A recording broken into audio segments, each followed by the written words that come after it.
बिस्मिल्लाहिर्रहमानिर्रहीम। अस्सलामुअलैकुम। आज सियासत में एक हंगामा खेज़ दिन रहा। एक फ़ैसला सुप्रीम कोर्ट की तरफ से, जबकि दूसरा फ़ैसला इलेक्शन कमीशन ऑफ पाकिस्तान की जानिब से आया। सुप्रीम कोर्ट ऑफ पाकिस्तान से हुक्मरान जमात तहरीक इंसाफ की दरख्वास्त मुस्तरद हुई तो इलेक्शन कमीशन ऑफ पाकिस्तान की जानिब से पीपल्स पार्टी की तरफ से दायर की गई दरख्वास्त मुस्तरद हुई। इन्हीं दोनों मौज़ूआत पर आज बात करने की कोशिश करेंगे। अस्सलामुअलैकुम। न्यूज़ की दुनिया में खुशामदीद। कुछ दिन पहले इलेक्शन कमीशन ऑफ पाकिस्तान में पीपल्स पार्टी की तरफ से एक दरख्वास्त दायर की गई थी जो नैयर हुसैन बुखारी की जानिब से दायर की गई थी। इस दरख्वास्त में मौक़िफ़ इख्तियार किया गया था कि इमरान खान ने सेनेट इलेक्शन में करप्ट प्रैक्टिसेस की।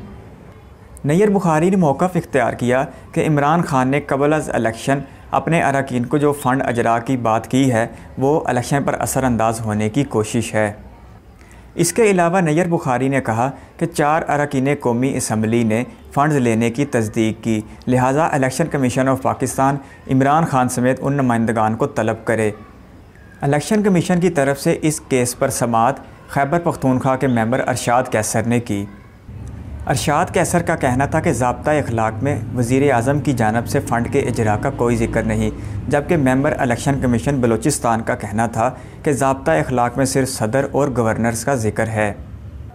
इलेक्शन कमीशन की तरफ से महफूज फ़ैसला सुनाते हुए पीपल्स पार्टी की ये दरख्वास्त रद्द कर दी गई, जबकि दूसरी तरफ सुप्रीम कोर्ट ऑफ पाकिस्तान से तहरीक इंसाफ की एक दरख्वास्त मुस्तरद कर दी गई जिसमें यह मौक़िफ़ इख्तियार किया गया था कि इलेक्शन कमीशन ने जो NA 75 डस्का का इलेक्शन कलअदम करार देकर दोबारा करवाने का हुक्म दिया है, इलेक्शन कमीशन के इस हुक्म को मुस्तरद कर दिया जाए। जस्टिस उमर अता बंदयाल की सरबराही में 3 रुकनी बेंच ने तहरीक इंसाफ के इस केस की समाअत की। जस्टिस उमर अता बंदयाल ने कहा कि इलेक्शन कमीशन एक आइनी इदारा है और इलेक्शन कमीशन के मुताबिक दोबारा हल्के में दोबारा इलेक्शन तो ज़रूर होगा और हम केस भी ज़रूर सुनेंगे। उमर अता बंदयाल ने कहा कि इलेक्शन कमीशन एक आइनी इदारा है और सुप्रीम कोर्ट इलेक्शन कमीशन का मुकम्मल एहतराम करती है। अब हमने फ़ैसला सिर्फ ये करना है कि इलेक्शन पूरे हल्के में करवाना है या उन चंद पोलिंग स्टेशन पर जिनका तनाज़ा चल रहा है। गुज़श्ता समाअत में इलेक्शन कमीशन ऑफ पाकिस्तान ने अपना जवाब दाखिल करते हुए कहा था कि पंजाब हुकूमत ने डस्का में अपने मनपसंद अफसरान और मुतहद अमले को तैनात किया ताकि अपने मर्ज़ी के नताइज हासिल किए जा सकें। पंजाब हुकूमत की इसी गलत हिकमत अमली की वजह से इलेक्शन के दिन पूरा दिन तशद्दुद का माहौल रहा और नताइज को मानने से इनकार कर दिया गया। याद रहे कि गुज़श्ता माह होने वाले इस ज़मनी इलेक्शन में भरपूर हंगामा खेज़ी हुई, जिसके बाद मुस्लिम लीग नून ने हल्के में दोबारा इलेक्शन का मुतालबा किया था। इलेक्शन कमीशन ने दरख्वास्त मंजूर करते हुए 18 मार्च को दोबारा इलेक्शन की तारीख दी थी, लेकिन उसे बढ़ाकर अब 10 अप्रैल तक कर दिया गया है। नाज़रीन, आपको बताते चले कि इस इलेक्शन से पहले बहुत हाइप क्रिएट कर दिया गया था और मुस्लिम लीग नून हो या तहरीक इंसाफ इस इलेक्शन के लिए करो या मरो की नौबत तक आ गए थे।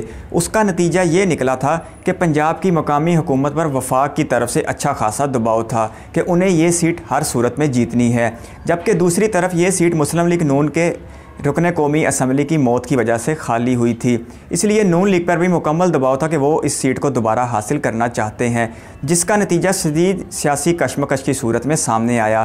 पंजाब हुकूमत ने अपने मनपसंद अफराद को तैनात करते हुए अपनी मर्ज़ी के नताइज हासिल करने की कोशिश की, जबकि दूसरी तरफ मुस्लिम लीग नून ने अपने सरगर्म कारकुनों को इस्तेमाल करते हुए एक हंगामा खेज़ी का माहौल पैदा किया और इलेक्शन के दिन 2 सियासी कारकुनों की हलाकत भी देखने में आई थी, जो पंजाब हुकूमत और वफाकी हुकूमत बल्कि तमाम रियासत के लिए एक सवालिया निशान थी कि अगर पाकिस्तान एक हल्के में, अगर पूरी रियासत मिलकर एक हल्के में एक शफाफ इलेक्शन नहीं करवा सकती तो आइंदा आने वाले आम इंतखाबात किस कदर पुरतशद्दुद हो सकते हैं, इसका इशारा हमें इस बात से मिलता था।